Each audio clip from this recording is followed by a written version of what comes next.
हिंदू राष्ट्र बनाओ, हिंदू राष्ट्र बनाओ। अरे ये राष्ट्र तुम्हारे बाप का है क्या? হিন্দুরা যেদিন জাগবে সেদিন এই পুরো দেশে বিজেপি বলে নামক কোনো দল থাকবে না, আরএসএস বলে কোনো দল থাকবে না, কারণ এরা হিন্দুদেরকে ইনসিকিউর করে এদেরকে থেকে ভোট নেয়। হিন্দুদেরকে যদি সব থেকে বেশি কেউ ইউজ করে থেকেছে আজ পর্যন্ত ইতিহাসে, সেটা হচ্ছে একমাত্র এই বিজেপি এবং এই আরএসএস। এর আগে শুভেন্দুবাবু বলেছিলেন চোর ধরবো আর জেলে ভরবো। ও বাবা, এখন দেখছি তো চোর ধরছে আর পার্টিতে ভরছে। কি আমি কি ভুল বললাম? আমি যতভাবে মাথা ঠান্ডা করে থাকবো, অকারণ মানুষ খুঁচিয়ে ঘা করেন।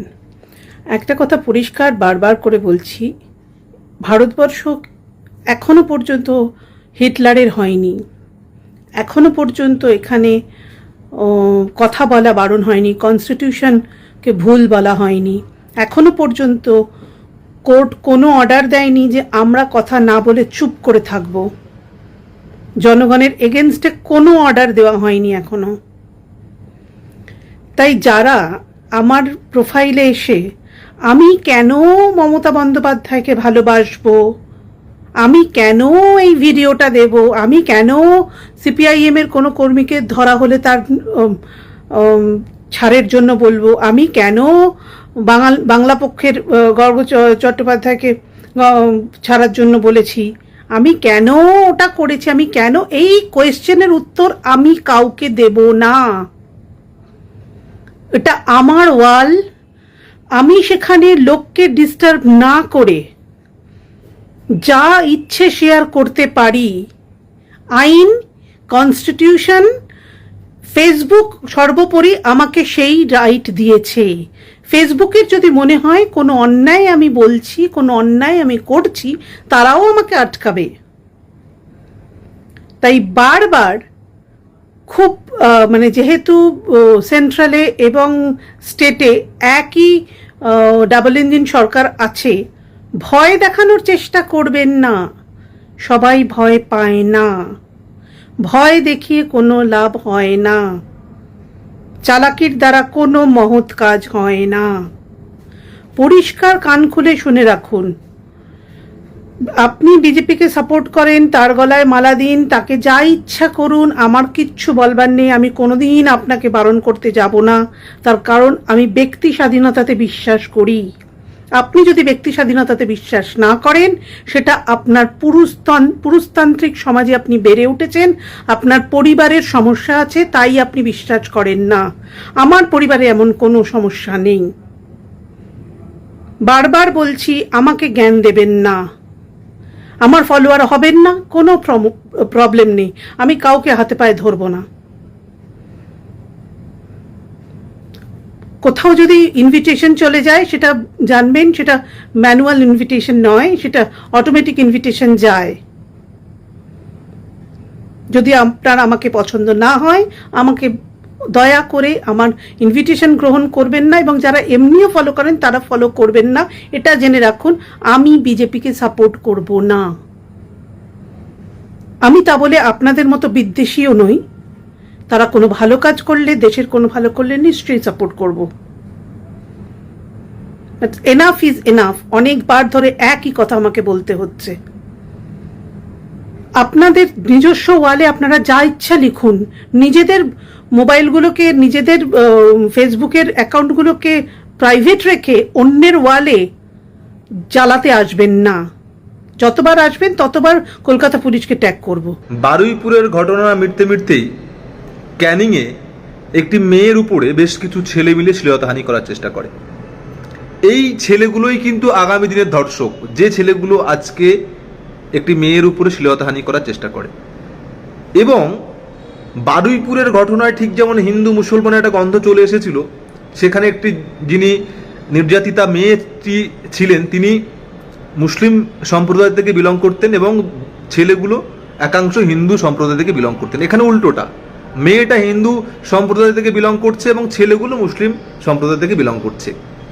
এই যে ধর্ম একটা খেলা, ধর্ষককে ধর্ষকের চোখে না দেখা, অন্যায়কারীকে অন্যায়কারীর চোখে না দেখা, এই যে ভাবনাটাই কিন্তু আগামী দিনের সমাজকে আরো বেশি অপরাধ প্রবণতা মুখী করে তুলছে।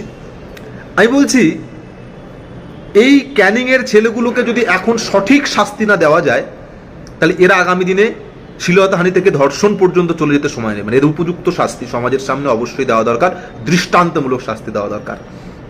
এবার আপনাদেরকে বলছি, বারুইপুরে যিনি মূল অভিযুক্ত ছিলেন তার সঙ্গে আরো বেশ কিছু মানুষকে পুলিশ গ্রেপ্তার করেছিল এবং সেই মূল অভিযুক্তকে পুলিশ সেখানে নিয়ে গিয়েছিল খতিয়ে দেখার জন্য, এবং সেখানে নাকি পুলিশের কাছ থেকে রিভলভার ছিনিয়ে নিয়ে পালিয়ে যাওয়ার চেষ্টা করছিল এবং পুলিশের দিকে বন্দুক তাক করার চেষ্টা করছিল, তাই পুলিশ তাকে এনকাউন্টার করে দিয়েছে। এখানে পুলিশের ভূমিকা নিয়ে কেন করেছে, কিসের জন্য করেছে, কিভাবে পালিয়ে যেতে পারলো, এ নিয়ে অনেক প্রশ্ন থাকলেও সে প্রশ্ন এখন নাই বা করলাম। কিন্তু যে প্রভাস মণ্ডল মূল অভিযুক্ত, যিনি শনাক্ত করে দিচ্ছিলেন যে বস্তাটা ওইখানে পড়ে আছে, যিনি বলছিলেন যে এই কারণে এরা থাকতে পারে, জানার কাছ থেকে অনেক তথ্য অনেক ইনফরমেশন আসছিল, আচ্ছা সেই মূল অভিযুক্ত, তার সঙ্গে তো আরো অনেকে নিশ্চয়ই ছিল জড়িয়ে, তাহলে সেই মূল অভিযুক্ত চলে যাওয়ার পরে ওই ঘটনার সাথে আর কে জড়িত আছে এই ঘটনা জানতে পারবো আমরা? নিশ্চয়ই পারবো না।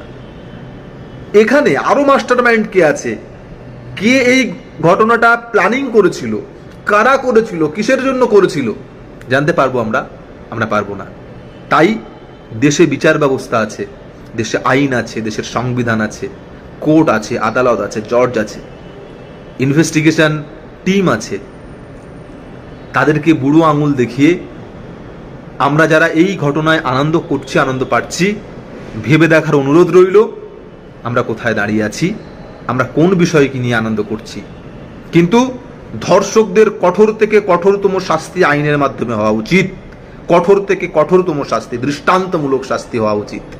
এ নিয়ে কোনো আপত্তি নেই, কোনো দ্বিধা নেই, কোনো কথা হবে না, কিন্তু সেই শাস্তি এইভাবে নয়। আপনি ভালো করে ভেবে দেখুন, ইতিহাস সাক্ষী আছে, কোন প্রতিবাদীকে আটকে, প্রতিবাদীকে খাঁচার মধ্যে ঢুকিয়ে দিয়ে প্রতিবাদকে আটকানো যায়নি। পশ্চিমবঙ্গের মাটি প্রতিবাদের মাটি, পশ্চিমবঙ্গের মাটি প্রতিবাদীদেরকে জন্ম দেয়।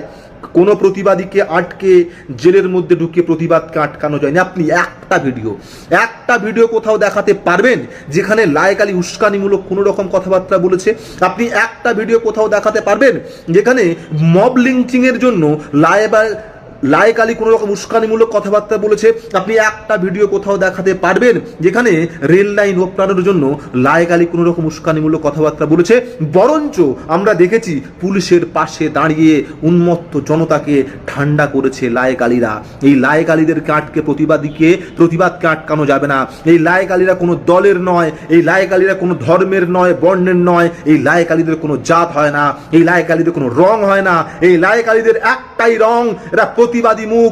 সমাজে যখনই অন্যায় মাথা চাড়া দেবে, সমাজের কোনায় কোনায় যখনই অন্যায় ঘুঘুরু বাসা হয়ে বেঁধে থাকবে, তখনই এই লায়েক আলীরা প্রতিবাদী মুখ হয়ে সমাজের বুকে বারবার ফিরে আসবে। এই লায়েক আলীদেরকে আটকানো যাবে না। আজকে আপনি যে মানুষটা লায়েক আলীর বিরুদ্ধে বলছেন, যেদিন আপনার পেটে লাথি পড়বে, পিঠে লাথি পড়বে, যেদিন আপনার ঘরে আগুন জ্বলবে, সেদিনও এই লায়েক আলীরাই আপনার পাশে এসে ঢাল হয়ে দাঁড়াবে। তাই লায়েক আলীদেরকে আটকে শুধুমাত্র প্রতিবাদকে আটকে দেওয়া যাবে না। ইতিহাস সাক্ষী আছে, ইতিহাস সাক্ষী আছে। আপনি বলুন না, আপনি বলুন যারা দিনের পর দিন, যে সমস্ত নেতারা দিনের পর দিন ধর্মীয় উস্কানি দিয়ে পশ্চিমবঙ্গে দাঙ্গা সৃষ্টি করার চেষ্টা করেছে, তারা গ্রেপ্তার হয় না। যারা লক্ষ লক্ষ টাকা, কোটি কোটি টাকা চুরি করেছে, তারা কেউ ভালো তৃণমূল হয়ে গেছে, আবার কেউ জানালা দিয়ে ঘরের মধ্যে ঢুকে পড়েছে, তারা গ্রেপ্তার হয় না, কিন্তু লায়েক আলীরা গ্রেপ্তার হয়। আবারও বলছি, আপনি একটা ভিডিও কোথাও দেখান। আর এই লায়েক আলীরা শুধুই বামপন্থী নয়, এই লায়েক আলীরা শুধু বামপন্থীদের সম্পদ নয়, এই লায়েক আলীরা শুধুমাত্র সিপিআইএম এর সম্পদ নয়, এই লায়েক আলীরা সমাজের সম্পদ, এই লায়েক আলীরা মানুষের সম্পদ, খেটে খাওয়া মানুষের সম্পদ, শ্রমজীবী মানুষের সম্পদ। এই লায়েক আলীদেরকে আটকানো যাবে না। আর এই লায়েক আলীদেরকে ভাড়া করে আনতে হয় না, এই লায়েক আলীদেরকে ভাড়া করে দল বদল করে আনতে হয় না। এরা ওন প্রোডাক্ট, এরা তৈরি হয় সমাজে।